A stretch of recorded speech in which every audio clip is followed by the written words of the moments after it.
Mister ladies viewers அனைவருக்கும் வணக்கம். நான் டாக்டர் நித்யா, சித்தா பிசிஷியன்.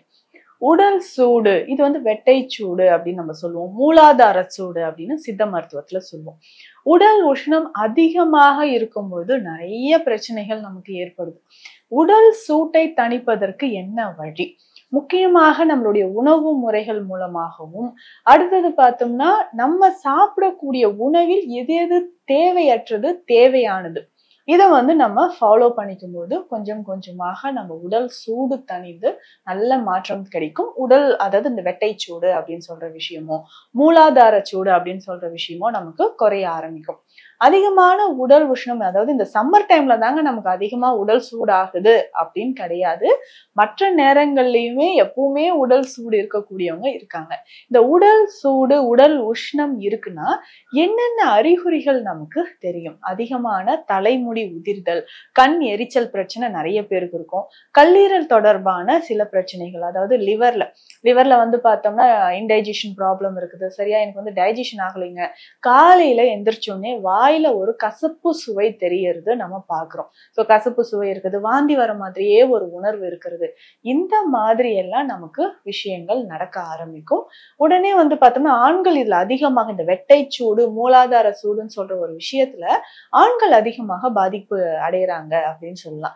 ஏன்னு பார்த்தோம்னா இதுல வந்து செமன் கவுண்ட் குறையிறது, எரெக்ஷன் ப்ராப்ளம் ஏற்படுறது, ஒரு சிலருக்கு பார்த்தோம்னா ஹைட்ரோசில் மாதிரியான பிரச்சனைகளும் ஏற்படுது.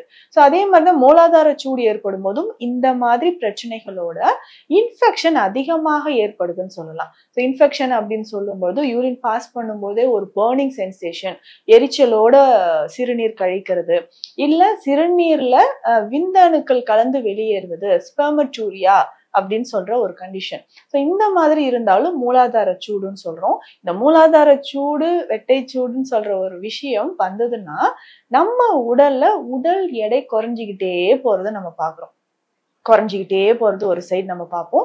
அதிகமான மூட்டு வலி, ஒரு ஆன்சைட்டி, ஃபியர் வந்து இருந்துகிட்டே இருக்கும். ஸோ உடல்ல வந்து பார்த்தோம்னா ஒரு ஃபியர் நமக்கு ஏற்படுது, ஒரு பய உணர்வு, எப்பொழுதுமே நெஞ்சு ஒரு படபடப்பா இருக்கிறது, கண் எரிச்சல், எதிர்மறையான சிந்தனைகள், நெகட்டிவ் தாட்ஸ் நிறைய ஏற்படுது அப்படின்னு சொல்லுவாங்க.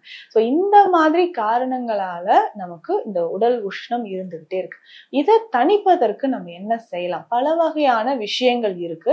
இது முதல் விஷயம் அப்படின்னு சொல்றது, அதிகமான காரம், புளிப்பு உணவுகள், உப்பு சார்ந்த உணவுகளை நம்ம தவிர்த்துட்டு வாரம் 2 முறை கட்டாயம் எண்ணெய் குளியல் எடுக்கணும்.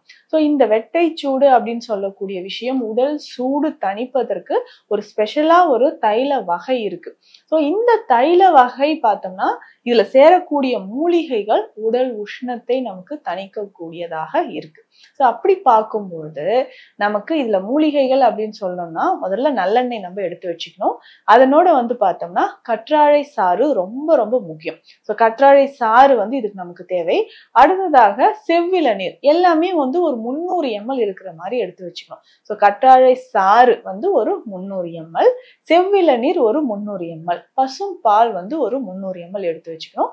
எலுமிச்சை சாறு வந்து 100 ml இருந்தாலே போதும். எலுமிச்சை சாறு வந்து 100 ml எடுத்துக்கணும். சோ இது அத்தனையுமே ஒன்றாக சேர்த்து அந்த எண்ணெயில கலந்துடணும். நல்லெண்ணெயில நல்லா கலந்து எடுத்து வச்சிடணும். இதனோட சில மூலிகை பொடிகளையும் நம்ம கலக்கணும். என்னென்ன மூலிகை பொடிகள் நம்ம கலந்து அந்த எண்ணெயை ரெடி பண்ணணும் அப்படின்னா, வெட்டிவேர் பொடி நமக்கு தேவைப்படுது. அதுக்கப்புறம் வந்து பார்த்தோம்னா லவங்கப்பட்டை பொடி தேவை, வால் மிளகு பொடி இதுல நம்ம சேர்த்து எடுத்து வச்சுக்கணும். அதுக்கப்புறம் வந்து பார்த்தோம்னா மஞ்சள் பொடி நமக்கு தேவை. மஞ்சள் அப்படின்னு பார்த்தோம்னா நம்ம உடல்ல இருக்கக்கூடிய கிருமிகளையும் அழிக்கக்கூடியது. கடுக்காய் பொடி, நெல்லிக்காய் பொடி, இத்தனை பொடிகளையும் ஒன்றாக சேர்த்து அந்த எண்ணெயோட கலந்து எடுத்து வச்சுட்டு நம்ம அதை அப்படி தைலமாக காய்ச்சணும். ஸோ தைலமாக காய்ச்சும் பொழுது பார்த்தோம்னா கொஞ்சம் டைம் எடுக்கும். ஏற்கனவே நம்ம வந்து அதுல நிறைய சாறுகளும் விட்டுருக்கோம், இந்த மூலிகையும் நம்ம சேர்க்கிறோம். எல்லாத்தையும் ஒன்று சேர்த்து ஒரு தைலமாக காய்ச்சி வடித்து எடுக்கும் பொழுது, ஸோ அதை வடிகட்டி எடுத்து வச்சுட்டு கட்டாயம் வாரம் 2 முறை நம்ம இதை உச்சந்தலையில இருந்து உள்ளங்கால் வரைக்கும் அந்த எண்ணெயை நல்லா அப்ளை பண்ணிட்டு நம்ம குளிக்கிறோம். அப்படி இல்லைன்னா தலையில நல்லா அப்ளை பண்ணிட்டு கண்களை சுத்தி நம்ம அப்ளை பண்ணிடணும். அதுக்கப்புறம் தொப்புள், உள்ளங்கை, உள்ளங்கால், ஸோ இந்த இடங்கள்ல எல்லாமே இது நம்ம வந்து அப்ளை பண்ணும்போது கொஞ்சம் கொஞ்சமாக அந்த உடல் உஷ்ணமானது நமக்கு தனிய ஆரம்பிக்குது. இப்போ உடல் உஷ்ணம் தனியும் பொழுது நமக்கு இந்த வெட்டைச்சூடு, அதாவது இந்த விந்து இழப்பு, தூக்கத்திலேயே நிறைய பேருக்கு விந்து இழப்பு ஏற்படுது, வெட்டைச்சூடு இருக்கு அப்படின்னா அதை தணிப்பதற்கும் நம்ம இதை எல்லாமே பயன்படுத்திக்கலாம். ஸோ தொடர்ந்து இந்த எண்ணெயை பயன்படுத்தும் பொழுது நமக்கு உடல் உஷ்ணமானது குறைய ஆரம்பிக்கும். இதற்கு அடுத்து வேறு என்ன பண்ணலாம் அப்படின்னு பார்த்தோம்னா, உணவு முறையில் நிறைய மாற்றங்கள். முக்கியமாக பார்த்தோம்னா வெள்ளரி விதை நமக்கு ரொம்ப பயன்படுதுன்னு சொல்லலாம்.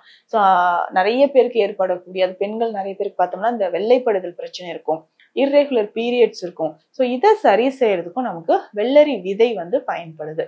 ரொம்ப சிம்பிள். இந்த வெள்ளரி விதைகளை லேசா வறுத்து நம்ம நல்லா பொடி பண்ணி எடுத்து வச்சுக்கணும்.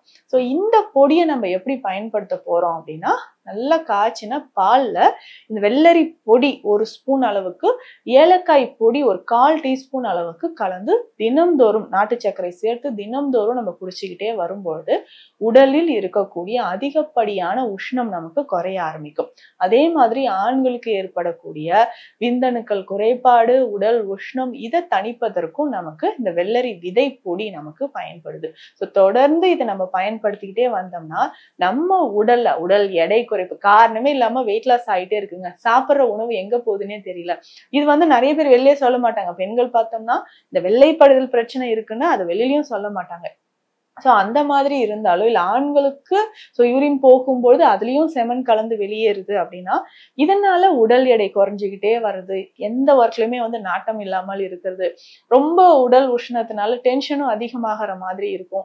ஸோ இந்த மாதிரி பிரச்சனைகளுக்கு இந்த தைலத்தை நம்ம பயன்படுத்தி ரொம்ப சிம்பிளா வெள்ளரி விதையை பயன்படுத்தலாம். ஸோ இதனோடு சேர்ந்து வேற சிம்டம்ஸ் இருந்தாலும் அதற்கு ஏற்ற மாதிரியான சித்த மருந்துகள் எடுக்கும்பொழுது நமக்கு நல்ல தீர்வு வந்து கிடைக்க ஆரம்பிக்கும். ஸோ இந்த பதிவு உங்களுக்கு பயனுள்ளதாக இருக்கும்னு நினைக்கிறேன். மீண்டும் அடுத்த பதிவில் சந்திக்கலாம். நன்றி.